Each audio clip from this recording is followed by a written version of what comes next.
Hi hello ನಮಸ್ಕಾರ ಸ್ನೇಹಿತರೆ, welcome back to poster. ಇವತ್ತು ನಾವು ಮಲಯಾಳಂನಲ್ಲಿ ರಿಲೀಸ್ ಆದ ಮಮ್ಮೂಟಿಯವರ ಮೂವಿ ಕಲಂ ಕವಲ್ ಸ್ಟೋರಿನ ನೋಡೋಣ. ಈ ಮೂವಿಯ ಸ್ಟೋರಿ ಕೆಲವು ಸತ್ಯ ಘಟನೆಯನ್ನ ಆಧಾರವಾಗಿಟ್ಟುಕೊಂಡು ತೆಗೆದಿದ್ದಾರೆ. ಸೊ ಜಾಸ್ತಿ ಟೈಮ್ ವೇಸ್ಟ್ ಮಾಡದೆ ಮೂವಿನ ಸ್ಟಾರ್ಟ್ ಮಾಡೋಣ. ಇನ್ನು ಕಥೆಯ ಆರಂಭದಲ್ಲಿ ಸ್ಟ್ಯಾನ್ಲಿ ದಾಸ್ನ ತೋರಿಸ್ತಾರೆ. ಈತ ತನ್ನ ಫ್ಯಾಮಿಲಿ ಜೊತೆ ಇರ್ತಾನೆ. ಸ್ಟ್ಯಾನ್ಲಿಗೆ ಇಬ್ಬರು ಮಕ್ಕಳು ಇರ್ತಾರೆ. ದಾಸ್ ತನ್ನ ಫ್ಯಾಮಿಲಿ ಜೊತೆ ಒಂದು ಮೂವಿ ನೋಡ್ತಿರ್ತಾನೆ. ಆಗ ಆತನಿಗೆ ಯಾರೋ ಕಾಲ್ ಮಾಡ್ತಾರೆ. ದಾಸ್ ಎದ್ದು ಸೈಡ್ಗೆ ಹೋಗಿ ಮಾತಾಡ್ತಾನೆ ಮತ್ತು ತನ್ನ ಹೆಂಡತಿಗೆ, ನನಗೆ ಆಫೀಸ್ ನಲ್ಲಿ ಕೆಲಸ ಇದೆ, ಬಾಸ್ ಕಾಲ್ ಮಾಡಿದ್ರು, ನೀವು ಊಟ ಮಾಡಿ ಮಲ್ಕೊಳ್ಳಿ, ನಾನು ಬರೋದು ಲೇಟ್ ಆಗುತ್ತೆ ಅಂತ ಹೇಳ್ತಾನೆ. ಈಗ ದಾಸ್ ಅಲ್ಲಿಂದ ಒಂದು ಹುಡುಗಿ ಜೊತೆ ಹೋಗ್ತಿರ್ತಾನೆ.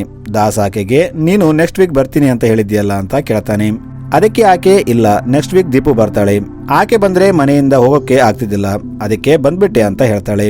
ಆಗ ದಾಸ್, ನಾನು ನೆಕ್ಸ್ಟ್ ವೀಕ್ ಗೋಸ್ಕರ ರೂಮ್ ಬುಕ್ ಮಾಡಿದ್ದೆ, ಈಗ ಹೋದ್ರೆ ಲಾಡ್ಜ್ ಅವನು ಕೊಡ್ತಾನೋ ಇಲ್ವೋ ಅಂತ ಹೇಳ್ತಾನೆ. ಅದಕ್ಕೆ ಆಕೆ, ನೀನು ಇನ್ನು ಬಾಡಿಗೆ ಮನೆ ನೋಡಿಲ್ವಾ ಅಂತ ಕೇಳ್ತಾಳೆ. ಅದಕ್ಕೆ ದಾಸ್, ನಾನು ಇನ್ನು ನನ್ನ ವೈಫ್ಗೆ ಡೈವರ್ಸ್ ಕೇಳಿಲ್ಲ, ಅದಕ್ಕೆ ಸ್ವಲ್ಪ ಟೈಮ್ ಹಿಡಿಯುತ್ತೆ, ಆಮೇಲೆ ನಾವು ಬಾಡಿಗೆ ಮನೆ ತಗೊಳ್ಳೋಣ, ಅಲ್ಲಿವರೆಗೆ ಲಾಡ್ಜ್ ನಲ್ಲಿ ಅಡ್ಜಸ್ಟ್ ಮಾಡ್ಕೋ ಅಂತ ಹೇಳ್ತಾನೆ. ಆಮೇಲೆ ದಾಸ್ ಆಕೆಗೆ, ಮನೆಯಲ್ಲಿ ಲೆಟರ್ ಇಟ್ಟು ಬಂದಿದ್ದೀಯಲ್ಲ ಅಂತ ಕೇಳ್ತಾನೆ. ಅದಕ್ಕೆ ಆಕೆ ಹೌದು ಅಂತ ಹೇಳ್ತಾಳೆ. ಈಗ ಇವರು ರೂಮ್ಗೆ ಬರ್ತಾರೆ. ಇಲ್ಲಿ ಇವರು ಸ್ವಲ್ಪ ಟೈಮ್ ಸ್ಪೆಂಡ್ ಮಾಡಿದ ಮೇಲೆ ಆಕೆ ದಾಸ್ಗೆ, ನಾನು ಬಾಬು ಸತ್ತ ಮೇಲೆ ಎರಡನೇ ಮದುವೆ ಆಗ್ತೀನಿ ಅಂತ ಅಂದುಕೊಂಡಿದ್ದಿಲ್ಲ, ಈಗ ನೋಡಿದ್ರೆ ನಿನಗೋಸ್ಕರ ಮನೆ ಬಿಟ್ಟು ಬಂದಿದ್ದೀನಿ, ಈಗ ನಾವಿಬ್ರು ಮದುವೆ ಆಗಿ ಹೊಸ ಜೀವನ ಸ್ಟಾರ್ಟ್ ಮಾಡೋಣ ಅಂತ ಹೇಳ್ತಾಳೆ. ಇದರ ನಡುವೆ ಇವರು ಮಾತಾಡ್ತಾ ಟಿವಿ ನೋಡ್ತಿರ್ತಾರೆ. ಆಗ ನ್ಯೂಸ್ ನಲ್ಲಿ ಅಣ್ಣ ತಮ್ಮಂದಿರು ಆಸ್ತಿಗೋಸ್ಕರ ಕೊಲೆ ಮಾಡ್ಕೊಂಡ್ರು ಅಂತ ತೋರಿಸ್ತಿರ್ತಾರೆ. ಆಗ ಆಕೆ ದಾಸ್ಗೆ, ಜನ ಹೇಗೆ ಕೊಲೆ ಮಾಡ್ತಾರೆ ಅಂತ ಕೇಳ್ತಾಳೆ. ಅದಕ್ಕೆ ದಾಸ್, ಇಂಥವರಿಗೆ ಕೊಲೆ ಮಾಡೋದ್ರಿಂದ ಸ್ಯಾಟಿಸ್ಫ್ಯಾಕ್ಷನ್ ಸಿಗುತ್ತೆ, ಅದರಲ್ಲಿ ಅವರಿಗೆ ಒಂಥರ ಆನಂದ ಅಂತ ಹೇಳ್ತಾನೆ. ಅದಕ್ಕೆ ಆಕೆ, ನಿನಗೆ ಚೆನ್ನಾಗಿ ಗೊತ್ತಿದೆ, ನೀನು ಎಷ್ಟು ಕೊಲೆ ಮಾಡಿದ್ದೀಯಾ ಅಂತ ನಗ್ತಾ ಕೇಳ್ತಾಳೆ. ಅದಕ್ಕೆ ದಾಸ್, ನಾನು ತುಂಬಾ ಜನರನ್ನ ಕೊಂದಿದ್ದೀನಿ ಅಂತ ಹೇಳ್ತಾನೆ. ಆಗ ಆಕೆ, ಹೌದು, ನೀನು ತುಂಬಾ ಸೊಳ್ಳೆಗಳನ್ನ ಸಾಯಿಸಿರ್ತೀಯ ಅಂತ ನಗ್ತಾಳೆ. ಅದಕ್ಕೆ ದಾಸ್, ನೋಡು, ನಾನು ಒಂದು ಹೇಳ್ತೀನಿ, ಆಕ್ಚುಲಿ ನನ್ನ ಲೈಫ್ ತುಂಬಾ ಚೆನ್ನಾಗಿದೆ, ನನಗೆ ಒಳ್ಳೆ ಹೆಂಡತಿ ಮಕ್ಕಳು ಇದ್ದಾರೆ, ನಾನು ಓಡಿಸ್ತೀನಲ್ಲ ಕಾರ್, ಅದನ್ನ ನನ್ನ ಮದುವೆಯಲ್ಲಿ ಕೊಟ್ಟಿದ್ರು, ಇಂಥ ಒಳ್ಳೆ ಲೈಫ್ ಇಟ್ಕೊಂಡು ನಾನು ನಿನಗೋಸ್ಕರ ಬರ್ತೀನ ಅಂತ ಕೇಳ್ತಾನೆ. ಅದಕ್ಕೆ ಆಕೆ, ನನ್ನ ಬಿಡೋದಿದ್ರೆ ಹೇಳ್ಬಿಡು, ನನ್ನ ಸಾಯಿಸೋಕೆ ಹೋಗ್ಬೇಡ, ನಾನು ಹಾಗೆ ಹೋಗ್ಬಿಡ್ತೀನಿ ಅಂತ ಹೇಳ್ತಾಳೆ. ಆಗ ದಾಸ್, ಹೌದಾ, ಆದ್ರೆ ನೀನು ಹಾಗೆ ಹೋದ್ರೆ ನನಗೆ ನಿನ್ನ ಕೊಲ್ಲೋ ಸ್ಯಾಟಿಸ್ಫ್ಯಾಕ್ಷನ್ ಹೇಗೆ ಸಿಗುತ್ತೆ ಅಂತ ಕೇಳ್ತಾನೆ. ಅದಕ್ಕೆ ಆಕೆ, ನಿನಗೆ ಕೊಲ್ಲೋದ್ರಲ್ಲಿ ಆನಂದ ಸಿಗುತ್ತಾ ಅಂತ ಕೇಳ್ತಾಳೆ. ಆಗ ದಾಸ್, ಹೌದು, ಪ್ರಾಣಿಗಳನ್ನ ಕೊಲ್ಲೋದ್ರಲ್ಲಿ ಇರೋ ಆನಂದಕ್ಕಿಂತ ಮನುಷ್ಯರನ್ನ ಕೊಲ್ಲೋದ್ರಲ್ಲಿ ಜಾಸ್ತಿ ಮಜಾ ಸಿಗುತ್ತೆ ಅಂತ ಹೇಳ್ತಾನೆ. ಅದಕ್ಕೆ ಆಕೆ, ಹಾಗಾದ್ರೆ ನನ್ನ ನೀನು ಹೇಗೆ ಕೊಲ್ತೀಯಾ ಅಂತ ಕೇಳ್ತಾಳೆ. ಆಗ ದಾಸ್ ಆಕೆ ಚುನ್ನಿ ತಗೊಂಡು ಆಕೆ ಕುತ್ತಿಗೆಗೆ ಸುತ್ತಿ ಹೀಗೆ ಎಳಿತೀನಿ ಅಂತ ಹೇಳ್ತಾನೆ. ಆಕೆ ದಾಸ್ ಜೋಕ್ ಮಾಡ್ತಿದ್ದಾನೆ ಅಂತ ಅನ್ಕೋತಾಳೆ, ಆದ್ರೆ ದಾಸ್ ನಿಜವಾಗ್ಲೂ ಆಕೆನ ಸಾಯಿಸ್ಬಿಡ್ತಾನೆ. ಆಮೇಲೆ ದಾಸ್ ಆಕೆ ಬಾಡಿನ ಒಂದು ಬ್ಯಾಗ್ ಅಲ್ಲಿ ಇಟ್ಟು ಬೇರೆ ಕಡೆ ಹೋಗಿ ಬಾಡಿನ ಮುಚ್ಚಾಕ್ತಾನೆ. ಈಗ ಸೀನ್ ತಿರುವನಂತಪುರಂನಲ್ಲಿ ಓಪನ್ ಆಗುತ್ತೆ. ಇಲ್ಲಿ ಎಸ್ಪಿ ಆಫೀಸ್ ನಲ್ಲಿ ಪ್ರದೀಪ್ ಅನ್ನೋ ಆಫೀಸರ್ ಎಸ್ಪಿಗೆ, ಸರ್, ದಂಗೆಗಳು ಕಂಟ್ರೋಲ್ ನಲ್ಲಿದೆ, ಆದ್ರೆ ಮತ್ತೆ ದಂಗೆ ಆಗೋ ಚಾನ್ಸ್ ಇದೆ ಅಂತ ಹೇಳ್ತಾನೆ. ಅದಕ್ಕೆ ಎಸ್ಪಿ, ಇಲ್ಲ, ನೀನು ಟೆನ್ಷನ್ ತಗೋಬೇಡ, ನಾನು ಒಬ್ಬ ಸ್ಪೆಷಲ್ ಆಫೀಸರ್ನ ಅಲ್ಲಿ ನೇಮಿಸಿದ್ದೀನಿ, ಸಿಚುವೇಶನ್ ಎಲ್ಲ ಕಂಟ್ರೋಲ್ ನಲ್ಲಿದೆ ಅಂತ ಹೇಳ್ತಾನೆ. ಈಗ ಅಲ್ಲಿ ದಂಗೆ ಯಾಕೆ ನಡೀತು ಮತ್ತು ಅದನ್ನ ಯಾರು ಕಂಟ್ರೋಲ್ ಮಾಡಿದ್ರು ಅಂತ ತೋರಿಸ್ತಾರೆ. ಆಕ್ಚುಲಿ ಅದು ನಡೆದದ್ದು ಕೊಟ್ಟಕೋಣಂ ಎಂಬ ಒಂದು ಊರಲ್ಲಿ. ಇಲ್ಲಿ ಸ್ಪೆಷಲ್ ಆಫೀಸರ್ ಜಯಕೃಷ್ಣನ್ನ ತೋರಿಸ್ತಾರೆ. ಜಯಕೃಷ್ಣ ಅಲ್ಲಿ ಲೋಕಲ್ ಪೊಲೀಸ್ ಸ್ಟೇಷನ್ಗೆ ಬರ್ತಾನೆ. ಇಲ್ಲಿ ಆತ ಎಸ್ಐಗೆ ದಂಗೆಯ ಬಗ್ಗೆ ಕೇಳ್ತಾನೆ. ಆದ್ರೆ ಇವರು ಜಯಕೃಷ್ಣ ಜರ್ನಲಿಸ್ಟ್ ಅನ್ಕೊಂಡು ಏನು ಹೇಳ್ತಿರಲ್ಲ. ಆದ್ರೆ ಜಯಕೃಷ್ಣ ತನ್ನ ಐಡಿ ತೋರಿಸಿದಾಗ ಎಸ್ಐ ಆತನಿಗೆ ಎಲ್ಲ ಹೇಳ್ತಾನೆ. ಆಕ್ಚುಲಿ ದಂಗೆ ನಡೆಯಲು ಮುಖ್ಯವಾಗಿ 3 ಜನ ಕಾರಣ ಆಗಿರ್ತಾರೆ. ಅವರು ವಿಮಲ್, ಯೂಸುಫ್ ಮತ್ತು ವಿಮಲ್ ತಂಗಿ.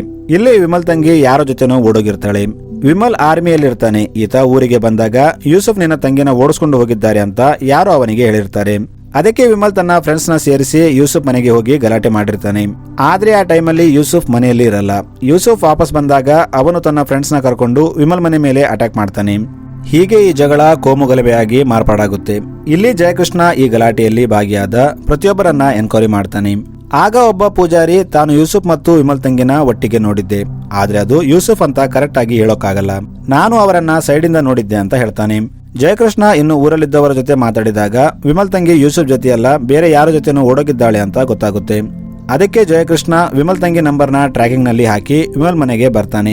ಇಲ್ಲಿ ವಿಮಲ್ಗೆ, ನಿನ್ನ ತಂಗಿ ಯೂಸುಫ್ ಜೊತೆ ಓಡೋಗಿಲ್ಲ, ನಾನು ನಿನ್ನ ತಂಗಿ ನಂಬರ್ನ ಟ್ರ್ಯಾಕ್ ಮಾಡುವಂತೆ ಹೇಳಿದ್ದೀನಿ, ಏನಾದ್ರೂ ಇನ್ಫಾರ್ಮೇಶನ್ ಗೊತ್ತಾದ್ರೆ ನಿನಗೆ ಹೇಳ್ತೀನಿ, ನೀನು ಏನು ಮಾಡದೆ ಸುಮ್ಮನಿರು ಅಂತ ಹೇಳ್ತಾನೆ.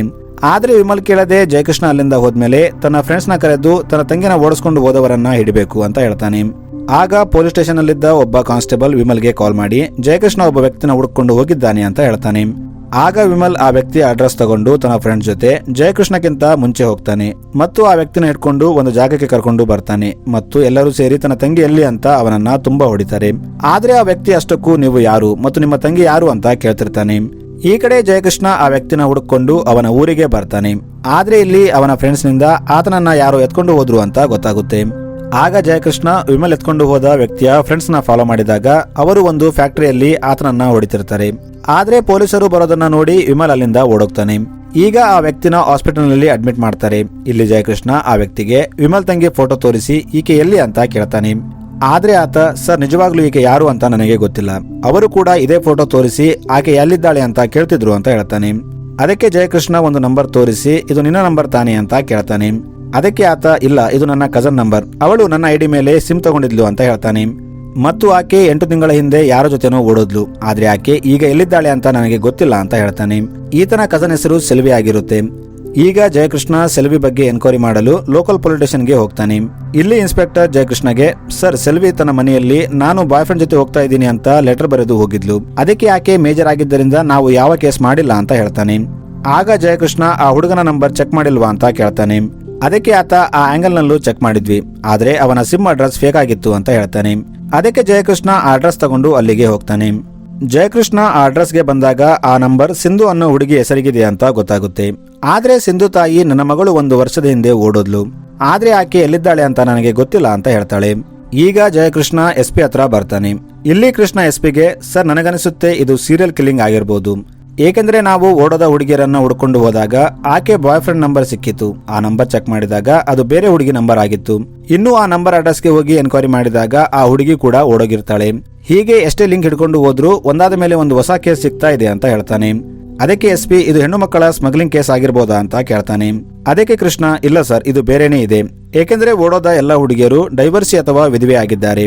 ಇವರು ಮನೆ ಬಿಟ್ಟು ಹೋದಾಗ ಮನೆಯವರು ಕೂಡ ತಮ್ಮ ಮಗಳು ಎಲ್ಲೋ ಒಂದು ಕಡೆ ಖುಷಿಯಾಗಿರ್ಲಿ ಅಂತ ಸುಮ್ಮನಾಗ್ತಿದ್ದಾರೆ ಅಂತ ಹೇಳ್ತಾನೆ. ಅದಕ್ಕೆ SP, ಇದು ಒಬ್ಬನೇ ಮಾಡ್ತಿದ್ದಾನಾ ಅಥವಾ ಇವರ ಗ್ಯಾಂಗ್ ಇರಬಹುದಾ ಅಂತ ಕೇಳ್ತಾನೆ. ಅದಕ್ಕೆ ಕೃಷ್ಣ, ಇಲ್ಲ ಸರ್ ಇದೆಲ್ಲ ಒಂದೇ ಪ್ಯಾಟರ್ನ್ ನಲ್ಲಿ ನಡೀತಾ ಇದೆ, ನನ್ನ ಅನಿಸಿಕೆ ಪ್ರಕಾರ ಇದು ಒಬ್ಬನೇ ಮಾಡ್ತಿರಬೇಕು ಅಂತ ಹೇಳ್ತಾನೆ. ಅದಕ್ಕೆ SP, ಈ ಕೇಸ್ನ ನೀನೇ ಹ್ಯಾಂಡಲ್ ಮಾಡು ಮತ್ತು ನನಗೆ ಇದರಲ್ಲಿ ಆದಷ್ಟು ಬೇಗ ರಿಸಲ್ಟ್ ಬೇಕು ಅಂತ ಹೇಳ್ತಾನೆ. ಈಗ ಸೀನ್ ದಾಸ್ ಕಡೆ ಶಿಫ್ಟ್ ಆಗುತ್ತೆ. ದಾಸ್ ಮನೆಯಲ್ಲಿದ್ದಾಗ ಅವನ ಫ್ರೆಂಡ್ ಒಬ್ಬನು ಅಲ್ಲಿಗೆ ಬರ್ತಾನೆ. ಈತ ದಾಸ್ಗೆ, ನನ್ನ ಜ್ಯುವೆಲರಿ ಶಾಪ್ ಕೆಲಸಕ್ಕಾಗಿ ಸೈನೈಡ್ ತಗೊಂಡಿದ್ದೆ, ಅದನ್ನ ನನ್ನ ಪಕ್ಕದ ಮನೆಯ ನಾಯಿ ನೆಕ್ಕಿದ್ದಕ್ಕೆ ಸತ್ತೋಯ್ತು, ಈಗ ಆ ನಾಯಿ ಓನರ್ ನನ್ನ ಮೇಲೆ ಕೇಸ್ ಹಾಕ್ತೀನಿ ಅಂತಿದ್ದಾನೆ, ನನಗೆ ಹೆಲ್ಪ್ ಮಾಡು ಅಂತ ಹೇಳ್ತಾನೆ. ಸೈನೈಡ್ ಹೆಸರು ಕೇಳಿ ದಾಸ್ಗೆ ಏನೋ ಐಡಿಯಾ ಬರುತ್ತೆ. ಅವನು ಸೈನೈಡ್ ನ ಹೇಗೆ ತಗೋಬೇಕು ಅಂತ ಅವನ ಫ್ರೆಂಡ್ ನ ಕೇಳಿ ತಿಳ್ಕೊತಾನೆ. ಆಮೇಲೆ ಅವನು, ನಾನು ಆ ಓನರ್ ಹತ್ರ ಮಾತಾಡ್ತೀನಿ, ನೀನು ಹೋಗು ಅಂತ ಹೇಳ್ತಾನೆ. ಈಗ ದಾಸ್ ಒಂದು ಫೇಕ್ ಶಾಪ್ ಲೈಸೆನ್ಸ್ ತಗೊಂಡು ಒಂದು ಕೆಮಿಕಲ್ ಶಾಪ್ಗೆ ಹೋಗಿ ಸೈನೈಡ್ ತಗೋತಾನೆ ಮತ್ತು ಆಮೇಲೆ ಅದನ್ನ ಊಟದಲ್ಲಿ ಮಿಕ್ಸ್ ಮಾಡಿ ಒಬ್ಬ ಬಿಕಾರಿಗೆ ಕೊಡ್ತಾನೆ. ಆ ಬಿಕಾರಿ ಅದನ್ನ ತಿಂದು ಸತ್ತೋಗ್ತಾನೆ. ಆಗ ದಾಸ್ ಈಗಿಂದ ಹುಡುಗಿಯರನ್ನ ಸಾಯಿಸೋದು ಈಸಿ ಆಗುತ್ತೆ ಅನ್ಕೋತಾನೆ. ಈಗ ಮಾರನೇ ದಿನ ದಾಸ್ ಒಬ್ಬ ಮ್ಯಾರೇಜ್ ಬ್ರೋಕರ್ ಹತ್ರ ಹೋಗಿ, ನಿಮಗೆ ಪರಿಚಯವಿದ್ದ ಒಬ್ಬರು ನನಗೆ ನಿಮ್ಮ ನಂಬರ್ ಕೊಟ್ರು, ನಾವು ನಮ್ಮ ಅಣ್ಣನಿಗೋಸ್ಕರ ಹುಡುಗಿನ ಹುಡುಕ್ತಾ ಇದ್ದೀವಿ, ನಿಮಗೆ ಯಾರಾದ್ರೂ ಹುಡುಗಿಯರು ಗೊತ್ತಿದ್ರೆ ತಿಳಿಸಿ, ಅವರು ಡೈವರ್ಸ್ ಅಥವಾ ವಿಧವೆ ಆಗಿದ್ರು ಪರವಾಗಿಲ್ಲ ಅಂತ ಹೇಳ್ತಾನೆ. ಆಗ ಆತ ಕೆಲವು ಹುಡುಗಿಯರ ಫೋಟೋಸ್ ಕೊಟ್ಟು, ಇವರಲ್ಲಿ ಯಾರಾದ್ರೂ ಇಷ್ಟ ಆದ್ರೆ ಹೇಳಿ ಮಾತಾಡೋಣ ಅಂತ ಹೇಳ್ತಾನೆ. ಈಗ ದಾಸ್ ಅದರಲ್ಲಿ ಒಬ್ಬ ಹುಡುಗಿಯನ್ನ ಸೆಲೆಕ್ಟ್ ಮಾಡಿ ಆಕೆನ ಫಾಲೋ ಮಾಡ್ತಿರ್ತಾನೆ. ಈಕೆ ಒಂದು ಬಟ್ಟೆ ಅಂಗಡಿಯಲ್ಲಿ ಕೆಲಸ ಮಾಡ್ತಿರ್ತಾಳೆ. ದಾಸ್ ಆಕೆಯನ್ನ 1 ವಾರದಿಂದ ಫಾಲೋ ಮಾಡೋದನ್ನ ನೋಡಿ ಆಕೆ ದಾಸ್ಗೆ, ನಿಮಗೆ ಏನು ಬೇಕು ಅಂತ ಕೇಳ್ತಾಳೆ. ಅದಕ್ಕೆ ದಾಸ್, ನಾನು ನಿಮ್ಮನ್ನ ಮದುವೆ ಆಗ್ಬೇಕು ಅನ್ಕೊಂಡಿದ್ದೀನಿ ಅಂತ ಹೇಳ್ತಾನೆ. ಆದ್ರೆ ಆಕೆ ಅಷ್ಟೊಂದು ಇಂಟ್ರೆಸ್ಟ್ ತೋರಿಸ್ತಿರಲ್ಲ. ಆಮೇಲೆ ದಾಸ್ ಅಲ್ಲಿಂದ ಒಂದು ಮನೆಗೆ ಬರ್ತಾನೆ. ಇಲ್ಲಿ ಆ ಬಟ್ಟೆ ಅಂಗಡಿಯಲ್ಲಿದ್ದ ಹುಡುಗಿಯ ಡ್ರಾಯಿಂಗ್ ಬಿಡಿಸ್ತಾನೆ, ಏಕೆಂದ್ರೆ ದಾಸ್ ತಾನು ಕೊಂದ ಹುಡುಗಿಯರ ಡ್ರಾಯಿಂಗ್ ಬಿಡಿಸ್ತಿರ್ತಾನೆ. ಅಂದ್ರೆ ದಾಸ್ ಇಲ್ಲಿ ಆ ಬಟ್ಟೆ ಅಂಗಡಿಯ ಹುಡುಗಿಯನ್ನ ಕೊಂದಿರಬಹುದು. ಈಗ ದಾಸ್ ರೊಟೀನ್ ನ ತೋರಿಸ್ತಾರೆ. ದಾಸ್ ತನ್ನ ಹತ್ರ ಇದ್ದ ಫೋಟೋಸ್ ನಿಂದ ಒಂದು ಹುಡುಗಿಯನ್ನ ಸೆಲೆಕ್ಟ್ ಮಾಡ್ತಾನೆ ಮತ್ತು ಆಕೆಯನ್ನ ಫಾಲೋ ಮಾಡ್ತಾನೆ. ಆ ಹುಡುಗಿಯರಿಗೆ ಹತ್ರವಾಗಿ ಅವರನ್ನ ಮದುವೆ ಆಗ್ತೀನಿ ಅಂತ ನಂಬಿಸ್ತಾನೆ ಮತ್ತು ದಾಸ್ ಅವರಿಗೆ ತನ್ನ ಫೇಕ್ ಸ್ಟೋರಿ ಹೇಳ್ತಿರ್ತಾನೆ. ನನ್ನ ಹೆಂಡತಿ ಸತ್ತೋದ್ಲು, ಬಿಟ್ಟೋದ್ಲು ಅಥವಾ ನನ್ನ ಡೈವರ್ಸ್ ಆಗಿದೆ ಅಂತ ಹೀಗೆ ಬೇರೆ ಬೇರೆ ಸ್ಟೋರಿ ಹೇಳ್ತಾನೆ ಮತ್ತು ಅವರನ್ನ ಹೋಟೆಲ್ಗೆ ಕರ್ಕೊಂಡು ಹೋಗಿ ಸಾಯಿಸ್ತಿರ್ತಾನೆ. ಹೀಗೆ ದಾಸ್ ಹಲವು ಹುಡುಗಿಯರನ್ನ ಸಾಯಿಸಿರ್ತಾನೆ. ಈಗ ಸೀನ್ ಮತ್ತೆ ಜಯಕೃಷ್ಣ ಕಡೆ ಶಿಫ್ಟ್ ಆಗುತ್ತೆ. ಈತ ಕಿಲ್ಲರ್ ಯೂಸ್ ಮಾಡಿದ್ದ ಒಂದು ನಂಬರ್ನ ಟ್ರ್ಯಾಕ್ ಮಾಡಿ ವಿಜಯ್ ಅನ್ನೋ ವ್ಯಕ್ತಿ ಹತ್ರ ಬರ್ತಾನೆ. ಕೃಷ್ಣ ವಿಜಯ್ಗೆ, ಈ ನಂಬರ್ ನಿಮ್ದ ಅಂತ ಕೇಳ್ತಾನೆ. ಅದಕ್ಕೆ ವಿಜಯ್, ಇಲ್ಲ ಇದು ನನ್ನ ತಾಯಿ ನಂಬರ್, ಆದ್ರೆ ಕೆಲವು ದಿನಗಳ ಹಿಂದೆ ಅವರ ಮೊಬೈಲ್ ಕಳ್ಳತನವಾಗಿತ್ತು ಅಂತ ಹೇಳ್ತಾನೆ. ಆಗ ಕೃಷ್ಣ, ನಿಮ್ಮ ಮನೆಯಲ್ಲಿ ಯಾವ್ದಾದರೂ ಹುಡುಗಿ ಮಿಸ್ ಆಗಿದ್ದಾಳ ಅಂತ ಕೇಳ್ತಾನೆ. ಆದ್ರೆ ವಿಜಯ್ ಇಲ್ಲ ಅಂತ ಹೇಳ್ತಾನೆ. ಈಗ ಕೃಷ್ಣ ಮಿಸ್ ಆದ ಎಲ್ಲ ಹುಡುಗಿಯರ ನಂಬರ್ನ ಟ್ರ್ಯಾಕ್ ಮಾಡುವಂತೆ ಸರ್ವೈಲೆನ್ಸ್ ನಲ್ಲಿ ಇಡ್ತಾನೆ, ಏಕೆಂದ್ರೆ ಕಿಲ್ಲರ್ ವಿಕ್ಟಮ್ ಮೊಬೈಲ್ ನಂಬರ್ ನಿಂದ ಹೊಸ ವಿಕ್ಟಮ್ ನ ಟ್ರ್ಯಾಪ್ ಮಾಡ್ತಿರ್ತಾನೆ. ಕೃಷ್ಣ ನಂಬರ್ಸ್ ನ ಟ್ರ್ಯಾಕಿಂಗ್ ಕೊಟ್ಟ ಮೇಲೆ SP ಹತ್ರ ಹೋಗ್ತಾನೆ ಮತ್ತು SPಗೆ ಎಲ್ಲಾ ಕೊಲೆಗಳು ಆಲ್ಮೋಸ್ಟ್ ತಮಿಳುನಾಡು ಮತ್ತು ಕೇರಳ ಬಾರ್ಡರ್ ನಲ್ಲಿ ನಡೀತಾ ಇದೆ, ಅದಕ್ಕೆ ತಮಿಳುನಾಡಿನಲ್ಲೂ ಒಬ್ಬ ಆಫೀಸರ್ನ ಅಪಾಯಿಂಟ್ ಮಾಡಿದ್ರೆ ಚೆನ್ನಾಗಿತ್ತು ಅಂತ ಹೇಳ್ತಾನೆ. ಅದಕ್ಕೆ SP ಸರಿ ಅಂತ ಒಬ್ಬ ಆಫೀಸರ್ನ ನೇಮಕ ಮಾಡ್ತಾನೆ. ಈಗ ಕೃಷ್ಣ ಆ ಆಫೀಸರ್ನ ಭೇಟಿ ಆಗೋಕೆ ಹೋಗ್ತಾನೆ. ಶಾಕಿಂಗ್ಲಿ ಇದು ಸ್ಟ್ಯಾನ್ಲಿ ದಾಸ್ ಆಗಿರ್ತಾನೆ. ಆಕ್ಚುಲಿ ದಾಸ್ ಕೂಡ ಒಬ್ಬ ಪೊಲೀಸ್ ಆಫೀಸರ್ ಆಗಿರ್ತಾನೆ. ಈಗ ಸ್ಟೋರಿ ಹಿಂದಕ್ಕೆ ಹೋಗುತ್ತೆ. ದಾಸ್ ದಿವ್ಯಾ ಅನ್ನೋ ಒಬ್ಬ ಹುಡುಗಿಯನ್ನ ತನ್ನ ಲವ್ ಅಲ್ಲಿ ಬೆಳೆಸಿ ಆಕೆಯನ್ನ ಸಾಯಿಸಬೇಕಂತ ಪ್ಲಾನ್ ಮಾಡ್ತಾನೆ. ಅದಕ್ಕೆ ಅವನು ಹೋಟೆಲ್ನಲ್ಲಿ ಟೈಮ್ ಸ್ಪೆಂಡ್ ಮಾಡಿದ ಮೇಲೆ ದಿವ್ಯಾಗೆ ಒಂದು ಟ್ಯಾಬ್ಲೆಟ್ ಕೊಟ್ಟು, ಇದು ಪ್ರೆಗ್ನೆನ್ಸಿ ಟ್ಯಾಬ್ಲೆಟ್, ಈಗ ಸದ್ಯ ನಾನು ಮಗುಗೋಸ್ಕರ ರೆಡಿ ಇಲ್ಲ, ಇದನ್ನ ಬಸ್ ಸ್ಟಾಪ್ ಟಾಯ್ಲೆಟ್ ನಲ್ಲಿ ಹೋಗಿ ತಗೋ ಅಂತ ಹೇಳ್ತಾನೆ. ದಿವ್ಯಾ ಆ ಟ್ಯಾಬ್ಲೆಟ್ ನ ತಗೊಂಡು ಟಾಯ್ಲೆಟ್ ಗೆ ಹೋಗ್ತಾಳೆ. ಸೀನ್ ಈಗ ಜಯಕೃಷ್ಣ ಮತ್ತು ದಾಸ್ ಕಡೆ ಶಿಫ್ಟ್ ಆಗುತ್ತೆ. ಇವರು ಇಲ್ಲಿ ಮಿಸ್ ಆದ ಹುಡುಗಿಯರ ಮನೆಗೆ ಹೋಗ್ತಿರ್ತಾರೆ. ಇವರು ಮಾತಾಡ್ತಿದ್ದಾಗ ಜಯಕೃಷ್ಣ ದಾಸ್ಗೆ, ನಾವು ಮಿಸ್ ಆದ ಹುಡುಗಿಯರ ಮೊಬೈಲ್ ನಂಬರ್ನ ಟ್ರ್ಯಾಕ್ ಮಾಡ್ತಿದ್ದೀವಿ ಅಂತ ಹೇಳ್ತಾನೆ. ದಾಸ್ ರೀಸೆಂಟ್ ಆಗಿ ಕೊಂದ ಹುಡುಗಿಯ ಮೊಬೈಲ್ ಅವನ ಹತ್ರ ಇರುತ್ತೆ. ಅದಕ್ಕೆ ಅವನು ತಕ್ಷಣ ಹೋಗಿ ಆ ನಂಬರ್ನ ಮೊಬೈಲ್ ಇಂದ ತೆಗೆದು ಡಿಸ್ಟ್ರಾಯ್ ಮಾಡ್ತಾನೆ. ಜಯಕೃಷ್ಣ ಈಗ ತನ್ನ ಅಸಿಸ್ಟೆಂಟ್ ಆನಂದ್ಗೆ ಒಂದು ನಂಬರ್ ಕೊಟ್ಟು ಇದರ ಡೀಟೇಲ್ ತೆಗಿ ಅಂತ ಹೇಳ್ತಾನೆ. ಆನಂದ್ ನಂಬರ್ ಲೊಕೇಶನ್ ಟ್ರ್ಯಾಕ್ ಮಾಡಿದಾಗ ಒಂದು ಊರಲ್ಲಿ ಆ ನಂಬರ್ ಸ್ವಿಚ್ ಆಫ್ ಆಗಿರುತ್ತೆ ಮತ್ತು ಅದೇ ಊರಲ್ಲಿ ಬಸ್ ಸ್ಟಾಪ್ ನಲ್ಲಿ ಒಂದು ಹುಡುಗಿಯ ಡೆಡ್ ಬಾಡಿ ಸಿಕ್ಕಿದೆ ಅಂತ ಹೇಳ್ತಾನೆ. ಅದಕ್ಕೆ ಕೃಷ್ಣ ನಮ್ಮಲ್ಲಿರೋ ಹುಡುಗಿಯರ ಫೋಟೋ ಜೊತೆ ಅದನ್ನ ಮ್ಯಾಚ್ ಮಾಡು ಅಂತ ಹೇಳ್ತಾನೆ. ಆನಂದ್ ಮ್ಯಾಚ್ ಮಾಡಿ ಕೃಷ್ಣ ಹತ್ರ ಬರ್ತಾನೆ ಮತ್ತು ಅದು ಶಹನ ಡೆಡ್ ಬಾಡಿ ಅಂತ ಹೇಳ್ತಾನೆ. ಮತ್ತು ಸರ್, ದಾಸ್ ಕೂಡ ಒಬ್ಬ ಹುಡುಗಿಯ ಡೆಡ್ ಬಾಡಿ ಬಸ್ ಸ್ಟಾಪ್ ನಲ್ಲಿ ಸಿಕ್ಕಿತು ಅಂತ ಹೇಳಿದ್ದ ಅಂತ ಹೇಳ್ತಾನೆ. ಇದರಿಂದ ಕೃಷ್ಣ ಹಾಗಾದ್ರೆ ಕಿಲರ್ ಹುಡುಗಿಯರನ್ನ ಬೇರೆ ಬೇರೆ ಊರಿಗೆ ಕರ್ಕೊಂಡು ಹೋಗಿ ಕೊಲ್ತಿದ್ದಾನೆ ಅಂತ ಹೇಳ್ತಾನೆ. ಈಗ ಕೃಷ್ಣ ಆ ಹುಡುಗಿಯರನ್ನ ಪೋಸ್ಟ್ ಮಾರ್ಟಮ್ ಮಾಡಿದ್ದ ಡಾಕ್ಟರ್ ಹತ್ರ ಹೋಗಿ ಆ ಹುಡುಗಿಯರು ಹೇಗೆ ಸತ್ರು ಅಂತ ಕೇಳ್ತಾನೆ. ಅದಕ್ಕೆ ಡಾಕ್ಟರ್ ಆ ಹುಡುಗಿಯರ ಬಾಡಿಯಲ್ಲಿ ಸೈನೈಡ್ ಸಿಕ್ಕಿದೆ ಅಂತ ಹೇಳ್ತಾನೆ ಮತ್ತು ಅದರಿಂದನೇ ಅವರು ಸತ್ತೋದ್ರು ಅಂತ ಹೇಳ್ತಾನೆ. ಈಗ ಜಯಕೃಷ್ಣ ಎಸ್ಪಿ ಹತ್ರ ಹೋಗಿ, ಸರ್, ಇಲ್ಲಿವರೆಗೆ ನಡೆದ ಇನ್ವೆಸ್ಟಿಗೇಷನ್ ಅಲ್ಲಿ ಕಿಲರ್ ಟೋಟಲ್ 11ಕ್ಕೂ ಹೆಚ್ಚು ಹುಡುಗಿಯರನ್ನ ಕೊಂದಿದ್ದಾನೆ ಅಂತ ಗೊತ್ತಾಗಿದೆ. ನಾವು ಆದಷ್ಟು ಬೇಗ ಅವನನ್ನ ಹಿಡಿಬೇಕು. ಸದ್ಯ ಅವನು ಬೇರೆ ಹುಡುಗಿಯರನ್ನ ಟಾರ್ಗೆಟ್ ಮಾಡ್ತಿರಬಹುದು ಅಂತ ಹೇಳ್ತಾನೆ. ಕೃಷ್ಣ ಅಲ್ಲಿಂದ ಫಾರೆನ್ಸಿಕ್ ಡಿಪಾರ್ಟ್ಮೆಂಟ್ ಹತ್ರ ಹೋಗ್ತಾನೆ. ಫಾರೆನ್ಸಿಕ್ ಅವರಿಗೆ ಒಂದು ಸೇಫ್ಟಿ ಪಿನ್ ಸಿಕ್ಕಿರುತ್ತೆ. ಅವರು ಕೃಷ್ಣಗೆ, ಇದು ಮಾಮೂಲಿ ಸೇಫ್ಟಿ ಪಿನ್ ಅಲ್ಲ, ಇದನ್ನ ಪೊಲೀಸ್ ಡಿಪಾರ್ಟ್ಮೆಂಟ್ ನವರು ತಮ್ಮ ನೇಮ್ ಬ್ಯಾಡ್ಜ್ ನ ಹಾಕೋಕೆ ಯೂಸ್ ಮಾಡ್ತಾರೆ ಅಂತ ಹೇಳ್ತಾರೆ. ಅದಕ್ಕೆ ಕೃಷ್ಣ ತಮಿಳುನಾಡಿನಲ್ಲಿ ಸಿಕ್ಕ ಹುಡುಗಿಯ ಬಾಡಿ ಹತ್ರ ಆ ಟೈಮಲ್ಲಿ ಯಾರು ಇದ್ರು ಅಂತ ತಿಳ್ಕೊಳ್ಳೋಕೆ ತಮಿಳುನಾಡು ಪೊಲೀಸ್ ಲಿಸ್ಟ್ ನ ತರಿಸ್ತಾನೆ ಮತ್ತು ಇವರೆಲ್ಲರ ನಂಬರ್ ಟ್ರ್ಯಾಕ್ ಮಾಡಿ ಆ ಟೈಮಲ್ಲಿ ಅಲ್ಲಿ ಯಾರು ಇದ್ರು ಅಂತ ನೋಡಿ ಅಂತ ಹೇಳ್ತಾನೆ. ಈಗ ಸೈಬರ್ ಕ್ರೈಮ್ ಡಿಪಾರ್ಟ್ಮೆಂಟ್ ನವರಿಗೆ ಕೊಲೆಯಾದ ಹುಡುಗಿಯ ಫೋನ್ ಆನ್ ಆಗಿರೋದು ಗೊತ್ತಾಗುತ್ತೆ. ಸೈಬರ್ ಕ್ರೈಮ್ ಅವರು ಕೃಷ್ಣಗೆ ಕಾಲ್ ಮಾಡಿ ಒಂದು ಹುಡುಗಿಯ ಮೊಬೈಲ್ ಆನ್ ಆಗಿದೆ ಅಂತ ಲೊಕೇಶನ್ ಹೇಳ್ತಾರೆ. ಈಗ ಕೃಷ್ಣ ಆ ಲೊಕೇಶನ್ಗೆ ಹೋದಾಗ ಅದು ಒಬ್ಬ ಕಾನ್ಸ್ಟೇಬಲ್ ಮನೆ ಆಗಿರುತ್ತೆ. ಕೃಷ್ಣ ಅಲ್ಲಿ ಹೋಗಿ ಆ ನಂಬರ್ಗೆ ಕಾಲ್ ಮಾಡಿದಾಗ ಅದು ಅದೇ ಮನೆಯಲ್ಲಿ ಒಂದು ಬೆಡ್ ಕೆಳಗೆ ಇರುತ್ತೆ. ಆಗ ಜಯಕೃಷ್ಣ ಕಾನ್ಸ್ಟೇಬಲ್ ಮಣಿ ಹೆಂಡತಿಗೆ ಮಣಿ ಎಲ್ಲಿ ಅಂತ ಕೇಳ್ತಾನೆ. ಆದ್ರೆ ಮಣಿ ಮನೆಯಲ್ಲಿರಲ್ಲ. ಮಣಿ ಹೆಂಡತಿ ಅವನಿಗೆ ಕಾಲ್ ಮಾಡಿದಾಗ ಅವನ ನಂಬರ್ ಸ್ವಿಚ್ ಆಫ್ ಬರುತ್ತೆ. ಅದೇ ಟೈಮಲ್ಲಿ ಅಲ್ಲಿ ದಾಸ್ ಬರ್ತಾನೆ. ದಾಸ್ ಕೃಷ್ಣಗೆ ಏನಾಯ್ತು ಅಂತ ಕೇಳ್ತಾನೆ. ಅದಕ್ಕೆ ಕೃಷ್ಣ ಕೊಲೆಯಾದ ಹುಡುಗಿಯ ಮೊಬೈಲ್ ಮಣಿ ಮನೆಯಲ್ಲಿ ಸಿಕ್ಕಿದೆ ಮತ್ತು ಮಣಿ ಕೂಡ ಮಿಸ್ ಆಗಿದ್ದಾನೆ ಅಂತ ಹೇಳ್ತಾನೆ. ಆಗ ದಾಸ್, ಮಣಿ ನನಗೆ ತುಂಬಾ ವರ್ಷಗಳಿಂದ ಗೊತ್ತು, ಅವನು ಅಂತವನಲ್ಲ, ಅವನು ಎಲ್ಲಾದ್ರೂ ಹೋಗಿರ್ಬೋದು, ಬಂದ್ಬಿಡ್ತಾನೆ ಅಂತ ಹೇಳ್ತಾನೆ. ಅದಕ್ಕೆ ಜಯಕೃಷ್ಣ, ಯಾರೊಳಗೆ ಏನಿದೆ ಅಂತ ಯಾರಿಗೂ ಗೊತ್ತಾಗಲ್ಲ ಅಂತ ಹೇಳ್ತಾನೆ. ಆಕ್ಚುಲಿ ದಾಸ್ ಕೂಡ ಮನಿ ಏರಿಯಾದಲ್ಲಿ ಇರ್ತಾನೆ. ಅವನು ಪೊಲೀಸರನ್ನ ಡೈವರ್ಟ್ ಮಾಡೋಕೆ ವಿಕ್ಟಮ್ ಮೊಬೈಲ್ ನ ಅವನ ಮನೆಯಲ್ಲಿ ಇಟ್ಟಿರ್ತಾನೆ ಮತ್ತು ಮಣಿನ ಕರ್ಕೊಂಡು ಹೋಗಿ ಅವನನ್ನ ಸಾಯಿಸ್ಬಿಟ್ಟಿರ್ತಾನೆ. ಈಗ ಕೃಷ್ಣ ಎಸ್ಪಿ ಹತ್ರ ಬಂದು, ಕಿಲರ್ ಯಾರು ಅಂತ ಗೊತ್ತಾದ್ರೂ ಅವನನ್ನ ಹಿಡಿಯೋಕೆ ಆಗ್ತಿಲ್ಲ ಅಂತ ಹೇಳ್ತಾನೆ. ಅದಕ್ಕೆ ಎಸ್ಪಿ, ಪರವಾಗಿಲ್ಲ, ಮಣಿ ಸತ್ತೋದ್ರೆ ಏನಾಯ್ತು, ಕೇಸ್ ಅಂತೂ ಸಾಲ್ವ್ ಆಯ್ತಲ್ಲ ಅಂತ ಹೇಳ್ತಾನೆ. ಇಲ್ಲಿವರು ಮಾತಾಡ್ತಿದ್ದಾಗ ಎಸ್ಪಿ ದಾಸ್ ಬಗ್ಗೆ ಕೂಡ ಕೃಷ್ಣಗೆ ಹೇಳ್ತಾನೆ. ಆಕ್ಚುಲಿ ದಾಸ್ ಸಣ್ಣವನಿದ್ದಾಗ ತನ್ನ ತಾತನ ಜೊತೆ ಬೇಟೆಗೆ ಹೋಗ್ತಿದ್ದ. ಇದರಿಂದ ದಾಸ್ಗೂ ಬೇಟೆ ಆಡೋದು ತುಂಬಾ ಇಷ್ಟ ಆಯ್ತು. ಹೀಗೆ ದಾಸ್ ದೊಡ್ಡವನಾದ ಮೇಲೆ ಗೌರ್ಮೆಂಟ್ ಪ್ರಾಣಿಗಳನ್ನ ಬೇಟೆ ಆಡೋದು ಬ್ಯಾನ್ ಮಾಡಿದ್ರು. ಆದ್ರೆ ದಾಸ್ಗೆ ಬೇಟೆ ಅಡಿಕ್ಷನ್ ಆಗಿತ್ತು. ಇದರಿಂದ ಆತ ಸಣ್ಣ ಸಣ್ಣ ಪ್ರಾಣಿಗಳನ್ನ ಸಾಯಿಸ್ತಿದ್ದ ಅಂತ ಹೇಳ್ತಾನೆ. ಅದಕ್ಕೆ ಕೃಷ್ಣ, ಇಂಥ ಅಡಿಕ್ಷನ್ ಯಾರಿಗೆ ಇರುತ್ತೆ ಅಂತ ಹೇಳ್ತಾನೆ. ಆಕ್ಚುಲಿ ಪ್ರಾಣಿ ಬೇಟೆನ ಗೌರ್ಮೆಂಟ್ ಬ್ಯಾನ್ ಮಾಡಿದ ಮೇಲೆ ದಾಸ್ಗೆ ತನ್ನ ಅಡಿಕ್ಷನ್ ಇಂದ ಹೊರಗೆ ಬರೋಕೆ ಆಗ್ತಿರಲ್ಲ. ಅದಕ್ಕೆ ಅವನು ಮನುಷ್ಯರನ್ನ ಕೊಲ್ಲೋದು ಸ್ಟಾರ್ಟ್ ಮಾಡಿರ್ತಾನೆ. ಈ ಕಡೆ ಜಯಕೃಷ್ಣ ಎಸ್ಪಿಗೆ, ಸರ್, ನನಗನಿಸುತ್ತೆ ಕಿಲ್ಲರ್ ಇನ್ನು ಜೀವಂತವಾಗಿದ್ದಾನೆ, ನಾನು ಈ ಕೇಸ್ ಮೇಲೆ ಇನ್ನು ಕೆಲಸ ಮಾಡಬೇಕು ಅಂತ ಹೇಳ್ತಾನೆ. ಇನ್ನೊಂದು ಕಡೆ ದಾಸ್ ಒಬ್ಬ ಫಾರೆನ್ಸಿಕ್ ಡಾಕ್ಟರ್ಗೆ ಕಾಲ್ ಮಾಡಿ, ನಾನು ಒಬ್ಬ ಡೈರೆಕ್ಟರ್, ನನಗೆ ನಿಮ್ಮಿಂದ ಒಂದು ಹೆಲ್ಪ್ ಬೇಕು. ಜನರನ್ನ ಕೊಲ್ಲಕ್ಕೆ ಏನಾದ್ರೂ ಉಪಾಯ ಇದ್ರೆ ಹೇಳಿ ಮತ್ತು ಅದು ಪೋಸ್ಟ್ ಮಾರ್ಟಮ್ ನಲ್ಲಿ ಗೊತ್ತಾಗಬಾರ್ದು ಅಂತ ಹೇಳ್ತಾನೆ. ಆಗ ಡೈರೆಕ್ಟರ್ ಮೂವಿಗಾಗಿ ಕೇಳ್ತಿರ್ಬೋದು ಅಂತ ಒಂದು ಉಪಾಯ ಹೇಳ್ತಾನೆ. ಆಮೇಲೆ ದಾಸ್ ಒಂದು ಹುಡುಗಿನ ಟ್ರ್ಯಾಪ್ ಮಾಡಿ, ಇವರು ರೂಮಲ್ಲಿದ್ದಾಗ ನಿನ್ನ ಶುಗರ್ ಲೆವೆಲ್ ಚೆಕ್ ಮಾಡ್ತೀನಿ ಅಂತ ಹೇಳ್ತಾನೆ. ಆಕ್ಚುಲಿ ದಾಸ್ ನೀಡಲ್ ನಲ್ಲಿ ಸೆನೆಡ್ ಹಚ್ಚಿರ್ತಾನೆ. ಇದರಿಂದ ಡೆತ್ ಲೇಟ್ ಆಗಿ ಆಗುತ್ತೆ ಮತ್ತು ಪೋಸ್ಟ್ ಮಾರ್ಟಮ್ ನಲ್ಲಿ ಕೂಡ ಡೆತ್ಗೆ ಕಾರಣ ಹಾರ್ಟ್ ಅಟ್ಯಾಕ್ ಅಂತ ಬರ್ತಿರುತ್ತೆ. ಆಮೇಲೆ ಆ ಮಹಿಳೆ ಮನೆಗೆ ಹೋದ ಮೇಲೆ ಸತ್ತೋಗ್ತಾಳೆ. ಇದಾದ ಕೆಲವು ದಿನಗಳ ನಂತರ ಇದರ ಬಗ್ಗೆ ಜಯಕೃಷ್ಣಗೆ ಗೊತ್ತಾಗುತ್ತೆ. ಅವನು ಪೋಸ್ಟ್ ಮಾರ್ಟಮ್ ಮಾಡಿದ ಡಾಕ್ಟರ್ನ ಕೇಳಿದಾಗ, ಇದು ಕೂಡ ಸೈನೈಡ್ ಕೇಸ್, ಆದ್ರೆ ಇದು ಪೋಸ್ಟ್ ಮಾರ್ಟಮ್ ನಲ್ಲಿ ಗೊತ್ತಾಗಲ್ಲ, ಇದಕ್ಕೆ ಬೇರೆ ಟೆಸ್ಟ್ ಇದೆ ಅಂತ ಹೇಳ್ತಾನೆ. ಇದರಿಂದ ಜಯಕೃಷ್ಣ ಎಸ್ಪಿ ಹತ್ರ ಬಂದು, ನಾನು ಅಂದುಕೊಂಡಂಗೆ ಕಿಲ್ಲರ್ ಬೇರೆ ಯಾರೋ ಇದ್ದಾರೆ, ಅವನು ಈಗ ತುಂಬಾ ಜಾಗ್ರತೆಯಿಂದ ಕೊಲೆ ಮಾಡ್ತಿದ್ದಾನೆ ಅಂತ ಹೇಳ್ತಾನೆ.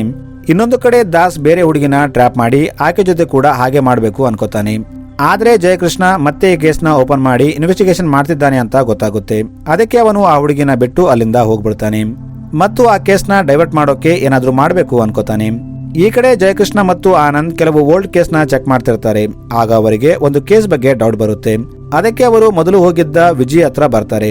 ಆಕ್ಚುಲಿ ವಿಜಯ್ ಮೊದಲು ಬಂದಾಗ ಅದು ತನ್ನ ತಾಯಿಯ ನಂಬರ್, ಮೊಬೈಲು ಕಳೆದು ಹೋಗಿತ್ತು ಅಂತ ಹೇಳಿರ್ತಾನೆ. ಇಲ್ಲಿ ಜಯಕೃಷ್ಣ ವಿಜಯ್ಗೆ ಸ್ವಲ್ಪ ಗಟ್ಟಿಗೆ ಕೇಳಿದಾಗ ವಿಜಯ್ ನಿಜ ಹೇಳ್ತಾನೆ. ಆಕ್ಚುಲಿ ದಿವ್ಯಾ ವಿಜಯ್ ತಂಗಿ ಆಗಿರ್ತಾಳೆ. ಈಕೆ ಮನೆಯಿಂದ ಓಡೋಗಿರ್ತಾಳೆ.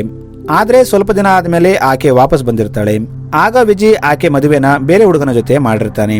ಅದಕ್ಕೆ ತನ್ನ ತಂಗಿ ಓಡೋಗಿದ್ದು ಯಾರಿಗೂ ಗೊತ್ತಾಗಬಾರ್ದಂತ ಸುಳ್ಳು ಹೇಳಿರ್ತಾನೆ. ಈಗ ಜಯಕೃಷ್ಣ ಮತ್ತು ಆನಂದ್ ವಿಜಯ್ ತಂಗಿ ದಿವ್ಯಾ ಹತ್ರ ಬರ್ತಾರೆ. ಇದು ದಾಸ್ನಿಂದ ತಪ್ಪಿಸಿಕೊಂಡ ಅದೇ ದಿವ್ಯಾ ಆಗಿರ್ತಾಳೆ.